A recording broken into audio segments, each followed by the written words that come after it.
नमः शिवाय। ज्योतिष की पाठशाला के 13वें अध्याय में आपका स्वागत है। अभी तक हमने भावों के बारे में बात की, राशियों के बारे में बात की और पिछले कुछ वीडियो से हम ग्रहों की बात कर रहे हैं। और इनका ज्ञान हमारे लिए अति आवश्यक क्यों है? क्योंकि यही आपके ज्योतिष शास्त्र की नींव है।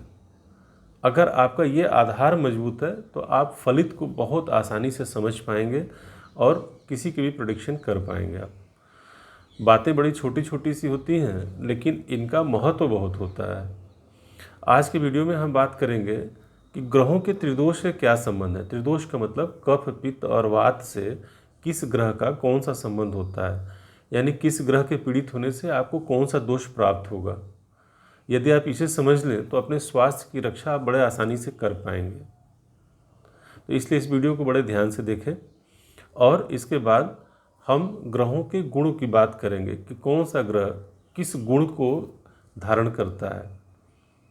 क्योंकि जब आप प्रेडिक्टिव एस्ट्रोलॉजी यानी जब फलित की बात करेंगे आप, तो आपको इन सब चीज़ों का ज्ञान रहने पर आप सटीकता से आप फल कर पाएंगे, चाहे अपनी कुंडली देख रहे हो या किसी और की कुंडली।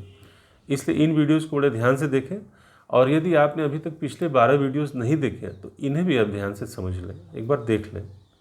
और वीडियोस पसंद आए तो इन्हें लाइक भी करें और चैनल को सब्सक्राइब करें। यदि आप ज्योतिष और वास्तु के ज्ञान को आसान शब्दों में समझना चाहते हैं, आप इन विषय को पसंद करते हो आप, तो चैनल को भी सब्सक्राइब करें। तो आइए चलते हैं ओपन बोर्ड पे और उस पर हम आपको इन सब बातों की शॉर्ट में आपको आज डिटेल देंगे।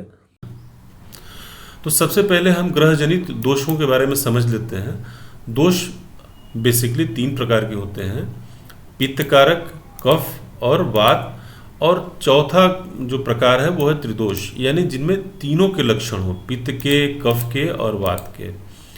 ऐसे केस में जब मरीज डॉक्टर के पास जाता है तो even doctors are not able to diagnose कि एग्जैक्टली प्रॉब्लम क्या है।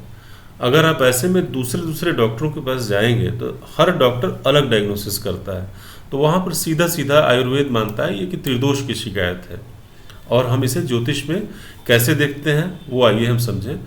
सूर्य और मंगल यानी 2 अग्नि तत्व के जो ग्रह हैं, और आपने राशियों में भी पढ़ा होगा कि मेष, सिंह, धनु 3 राशियाँ जो होती हैं यानी अग्नि तत्व की राशियाँ, ये पित्त कारक होती हैं। अगर ये राशियाँ या फिर सूर्य और मंगल आपकी पत्रिका में पीड़ित अवस्था में हैं तो पित्त संबंधित समस्याओं की अधिकता होगी।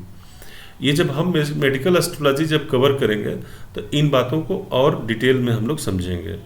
इस प्रकार से कफ, यानी कफ से आप सीधा मतलब समझ लें कि जहाँ रेस्पिरेटरी ट्रैक्ट इन्फेक्शन यानी सीने के ऊपर के जो रोग होते हैं वो कफ कारक होते हैं। तो इनके लिए जो कारक ग्रह हैं वो है चंद्र, गुरु और शुक्र। अगर किसी की कुंडली में ये तीनों में से कोई एक ग्रह पीड़ित हो तो ऐसे में कफ का होना अत्यंत स्वाभाविक हो जाता है।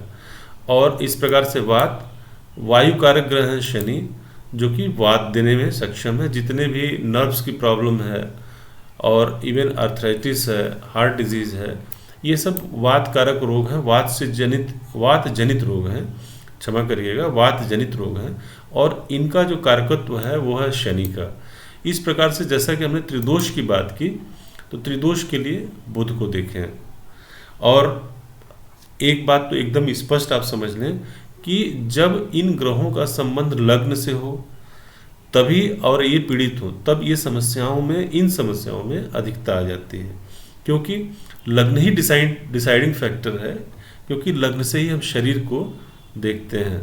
तो इसलिए लग्न से जब इन ग्रहों का संबंध होगा और ये ग्रह पीड़ित होंगे तो इस पित्त, कफ, वात या त्रिदोष की समस्या उत्पन्न होती है। और लग्न से देखें और फिर जिस अंग का प्रतिनिधित्व कर रहे हैं ग्रह तत्कालिक कुंडली में, उन अंगों पर भी इसका प्रभाव पड़ता है यदि ये ग्रह पीड़ित अवस्था में हो। तो हमने देख लिया ग्रह जनित दोष। अब आइए हम ग्रहों के गुण को भी संक्षेप में समझ लेते हैं। तो जहाँ तक गुणों की बात है, आपने देखा भी होगा रजोगुण, सतोगुण और तमोगुण। रजोगुण का मतलब हम यहाँ लेंगे कि राजसी जिनके अंदर तत्व है यानी गुण है वो रजोगुणी हुए, सतोगुण और तमोगुण। तो तो बुध और शुक्र ये दो ग्रह जो हैं ये रजोगुण प्रदान करते हैं, ये रजोगुण कारक हैं। और सतोगुण में सूर्य, चंद्र और गुरु, ये 3 ग्रह सतोगुणी होते हैं। और फिर से मैं रिपीट कर दूं कि जब इन ग्रहों का संबंध लग्न से हो तो इन गुणों में विशेषतया इन गुणों की प्रधानता बढ़ जाती है। और तमोगुण मंगल और शनि, ये दोनों ग्रह तमोगुणी। तो संक्षेप में हमने इसको भी समझ लिया, रजोगुण, सत्वगुण और तमोगुण को।